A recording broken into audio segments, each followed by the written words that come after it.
Yo, welcome to the Story Explained Dark Theory by Super Horror Bro. We're gonna figure out what the theory, the story is for the game. This is like a 13-minute video. So if you watch the last part, the finale video, you should be getting this video either the next day or later on to the in the same day. I'm recording this right after, that's why I'm wearing the same shirt. Recorded like 3-4 videos the same day, so y'all might get a couple videos back to back that got like the same stuff on. Let me know down in the comments below more horror games that you want to see me play, maybe more indie horror games that are similar to that that style of gaming and stuff like that.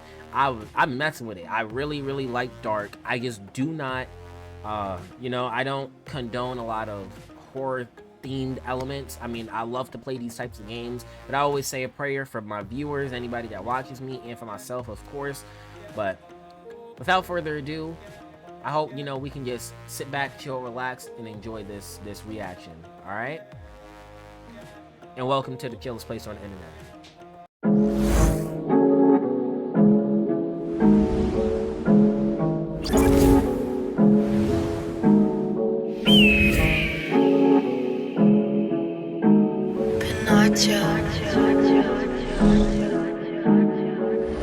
Fuck all these internet minds, they tryna take mine, yeah, they tryna bring me down, oh wow, I'm so astounded, these niggas are clowns, yeah, fuck all these internet minds, they tryna take mine, yeah, they tryna bring me down, oh wow, I'm so astounded. Alright, we here, we back, we right here.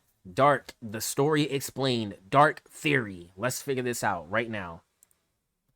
Horror Bro Mike here, and in today's video, we take a look at the I used to story watch behind his Dark videos its all the time ambiguous too. ending to explain what exactly Everything for his channel is going to be in the description, and I'll put it in the pinned comments below as well.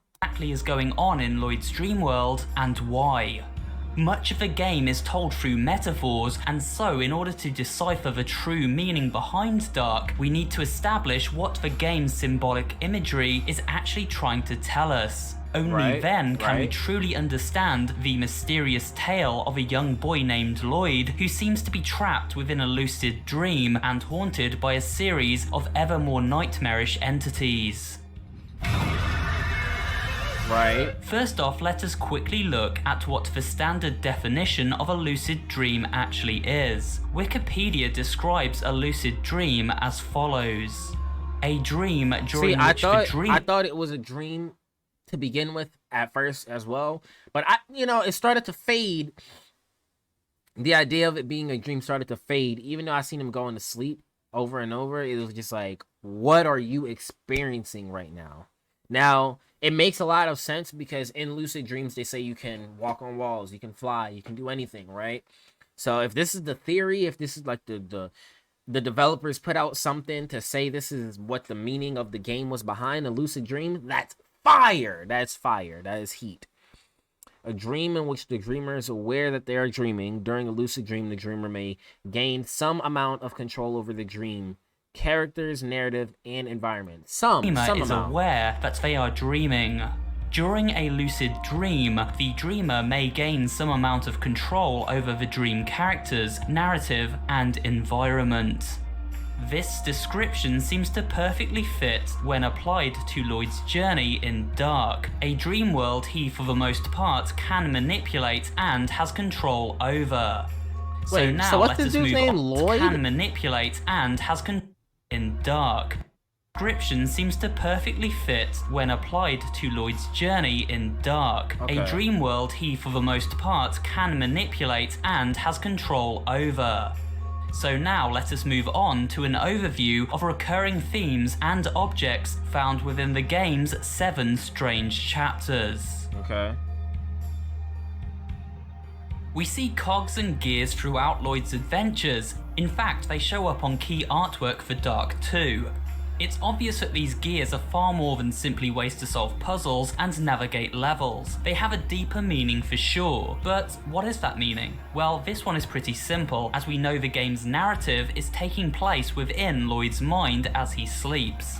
Gears or cogs turning are a common expression for how the human brain works. It is often stated that when someone is lost deep in thought, that others can see their gears I was thinking turning. about that too. So these gears simply represent Lloyd trying to fix his mind and see clearly. Guys, I just don't know. Like, you know, when you're playing the game, it's different. When you have a moment, like an hour or two or a day to like dissect the actual game that you just played and maybe rewatch it back as you're editing and stuff like that, you start to come up with these ideas. You start to come up with explanations of yourself. And I was thinking, okay, if this is truly a dream and these gears are in his head, then that was a metaphor to just keep things going. Like, you know, we're thinking, you know. I don't even know what I'm saying right now, but you got it, man. You got it. To escape this never-ending nightmare he finds himself trapped within. Arms and legs. Yeah. During several stages, Lloyd encounters puzzles that require the use of arms and legs to solve. It seems odd to say the least how many key items we end up searching for are severed limbs. Not to mention, it's pretty darn creepy. But these limbs obviously have importance, and in fact, dream analysts believe severed limbs do hold meaning within a person's dreams. A severed limb is said to represent the feeling of powerlessness. Lloyd is an anxious character and haunted by many demons as he traverses his lucid dream. That's exactly what they are. It seems logical to conclude these limbs do in fact represent this powerless feeling. However, they do also act as a way to progress deeper into this dream, and the other common symbolism for hands and legs within a dream is taking control of one's destiny. So I do believe both interpretations can apply to Lloyd's dream here, these limbs representing both a positive and... Let's pause for a second. At the end of the game, it said in memory of somebody's father, right? What did your father do to you? Or what kind of relationship did you have with your dad where it made you feel like you wanted to put out a game that's horror related? Just tell me about that. Let me know in the comments. Negative force. Shout out to all the people that worked on the game though. Shout out every single one of y'all. One thing that is apparent from the very first location of the game is that time matters in Darq. It plays an enormous role within the game, from the grandfather clock in Lloyd's bedroom spinning both clockwise and counterclockwise, to the puzzles involving clock hands, and even in Chapter 2, a giant watch used to bridge a gap. Darq is full of time-based symbolism. We constantly hear ticking at points of the game too, where Lloyd is given a short amount of time to solve a puzzle.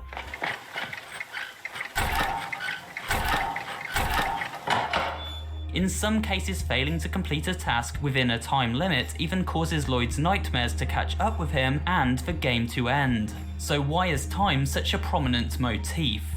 Well, this actually ties into the next section of this theory. Lloyd is running out of time, and not only that, the world he inhabits is also not quite what it seems. It seems like Lloyd goes to sleep each night and explores a separate dream world, each of these taking place over the game's 7 chapters. At the end of each dream, Lloyd exits through a gap in the wall, a gap that takes him back to the real world where he now appears to be awake and back in his apartment. However, this apartment doesn't quite feel right. For a start, the holes in the walls found within the dreams can be seen at both the far left and far right sides of his apartment. The clock is spinning both forward and back in time. Eventually, Lloyd even witnesses the sight of a wheelchair woman's shadow just off screen here, an enemy in the game who eventually comes for Lloyd while he sleeps. Right, this is what Yeah, that's towards the end. Yeah. This isn't a safe space, and it isn't Lloyd's true reality. This is still his prison, a limbo-like state he is trapped within. The dreams Lloyd explores aren't simply dreams, they are a dream within a dream. Holy shit. If all this sounds confusing to you, don't worry, it will make sense pretty soon. So now we've established where Lloyd is and what some of the key imagery in the game actually means, let's move on to the story itself himself and what Lloyd's journey represents. At least in my opinion, this game is very ambiguous and open to interpretation in many ways. With that said, I do feel confident with my personal take on things, so here goes. If we quickly analyse Lloyd's appearance, we see a lanky, sickly looking boy with a bald head. This is fairly consistent with someone who is suffering from illness, potentially a terminal illness. He's a far cry from a healthy looking individual, something which strongly confirms this assessment of Lloyd can be found in the setting for Chapter 6, which takes place within the emergency ward of a hospital. Now add to this the many different enemies Lloyd tries to evade throughout his journey. Many of these people, if you can call them that, are bandaged up and impaired. For example, the old lady in the wheelchair who seems to be blind and hunts by sound, as does this strange mumbling man who stumbles about in the park and on the train. Then there's the gramophone man, again a disfigured, limbless creature in a wheelchair with a giant gramophone for a head. His chest breathes in and out in slow, deliberate bursts. These all represent the patients in the ward where Lloyd himself is currently staying. Okay. His nightmares are simply the fellow residents of the hospital. In reality, the gramophone man is simply a disfigured victim of some terrible accident hooked up to some kind of breathing respirator. The old woman, a victim of dementia who is likely at the end of her life, wailing in a blind stupor. Okay. These patients scared Lloyd, who is after all an anxious young boy, himself living out his last days on the hospital ward due to his sickness. However, I do not believe all of the characters that pose danger to Lloyd throughout the story of Darq are patients of this hospital. Two of them represent the hospital staff. The masked man here fiddling with potions symbolizes the doctor that tended to Lloyd, hence his seemingly magical powers. While the female characters with lampshades for heads represent the nurses tending to him. Their heads light up as they constantly shine torches into Lloyd's eyes to check his condition, a common practice used on patients in a coma-like state, useful for checking their brain activity. The guns these enemies wield are simply a metaphor for the needles these nurses would inject Lloyd with each day, most likely administering a healthcare drug such as morphine to help with his pain. That's an interesting Lloyd theory. appears in his true form during this nightmare too. We see him present as this terrified little boy, a bag covering his head as he stumbles through the various stages. Another piece of symbolism. Is this that boy him? looks far healthier and also far younger than Lloyd. This is a representation of Lloyd before his illness took hold, a scared child who always ran from things he didn't understand. Wow. Things such as the other residents of the hospital he would have. That's crazy, because I didn't even think that could be the alternate version of him. This is a fire video. Hold on. Thumbs this up. Go to his video.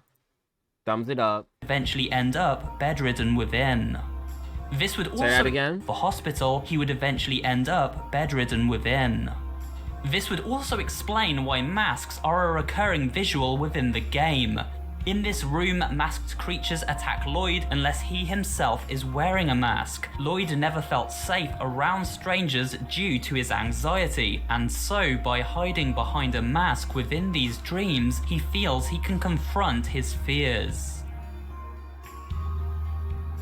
Backtracking slightly, yes, I did mention Lloyd being in a coma-like state when speaking of the nurses. You see, Lloyd never wakes up from this lucid dream because, as mentioned earlier, this is a limbo-like state. While in hospital, Lloyd's sickness seems to have progressed to the stage where he is unable to wake in the real world any longer. He is in a coma now within the hospital itself.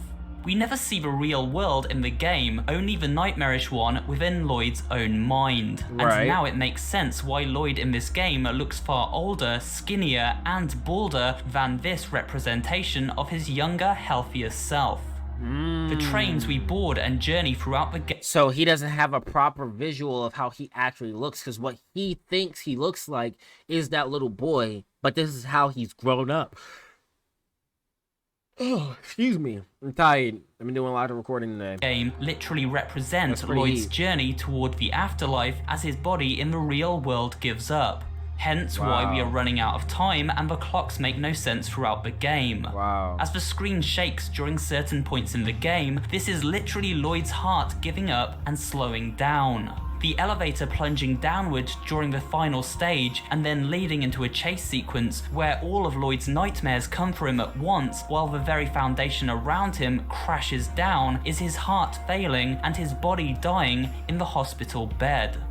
Finally, Lloyd arrives at a bright light as a door opens for him to travel through into the afterlife. Lloyd finally finds peace as he leaves his body and his spirit travels on to the next one. You see, we hear one final sound before the credits roll.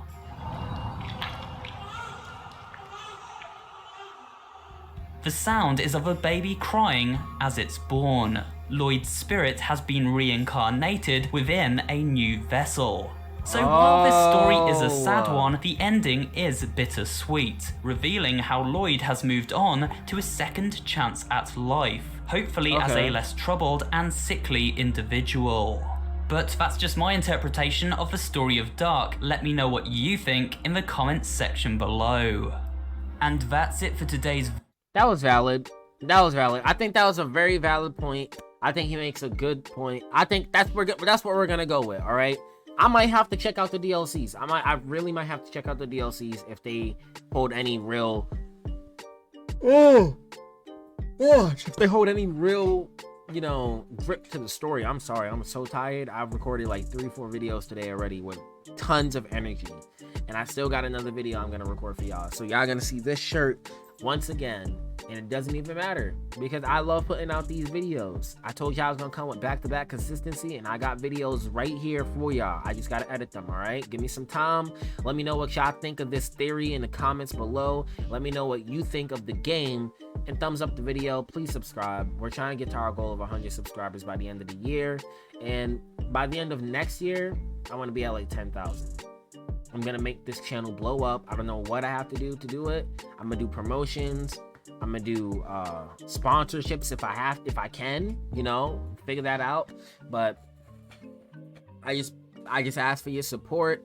Help us get there, and stay safe. God bless. Let me know your thoughts in the comments below. I'll catch y'all in the next one. I've been feeling like I'm so.